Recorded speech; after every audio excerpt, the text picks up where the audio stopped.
আছি আমি যে ইতিমধ্যে আমি ঘোষণা কৰিলো যে কেইদিনৰ ভিতৰত আমি সেই পানীৰ ব্যৱস্থাটো কৰি দিম। ইয়াতে আপোনাৰ কলৰ ব্যৱস্থা নাই, কলৰ ব্যৱস্থাটো কৰি দিব লাগিব, টেংকিৰ ব্যৱস্থা কৰি দিব লাগিব।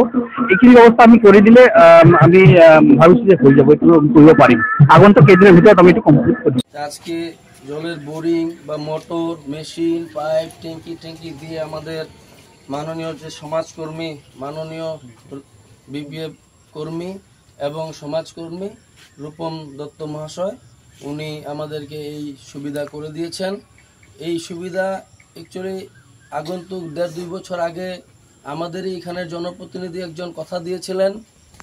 ওনার দাদা এসেছিলেন, কৌশিক কি দে না কি নাম ছিল, তো উনি এসে কথা দিয়েছিলেন যে জলের বোরিংটা শিগগিরই 7 দিনের মধ্যেই করে দেবে বলে। আমি সেখানে প্রেজেন্ট ছিলাম বা আমাদের রাইজও প্রেজেন্ট ছিলেন। তো আজ অবধি 1.5-2 বছর হয়ে গেল, আমাদের জলের কোনো সুবিধা আজ অবধি হয়ে উঠতে পারেনি।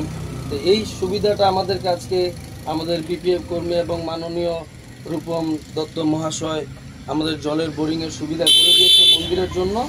মানে দীৰ্ঘদিনৰ পৰা এইটো সমস্যা ৰানিং চলি আছিল, এইটোৰ কাৰণে মোক ইয়াৰ ৰাইজে মাতি পিনে মানে এইটো বনাব দিছিল।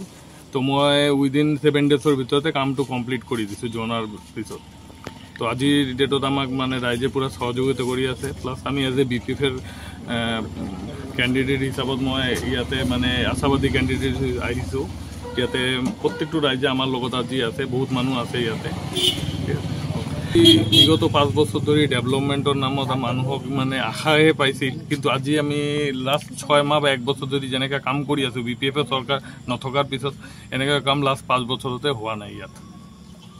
कारण क्या है, जो पानी उनी का व्यवस्था नहीं था मंदिर में, पानी का व्यवस्था किया है सर, ये ठीक किए हैं। पहले बहुत मतलब दिक्कत होता था पानी का, मंदिर में पानी नहीं था, मतलब घर का मतलब मंदिर का, इसलिए अभी पानी का सुविधा किए हैं तो अच्छा लगा। कहीं देखे तो और सुन के भी अच्छा लगा, सर आए हैं उद्घाटन किए, इसलिए धन्यवाद कहते हैं सर को। আমাদেরকে এই জলটা দেওয়ার জন্য আমাদের পাড়াতে সবাই খুশি, সবাই মানে খুশি, মানে খুবই খুশি।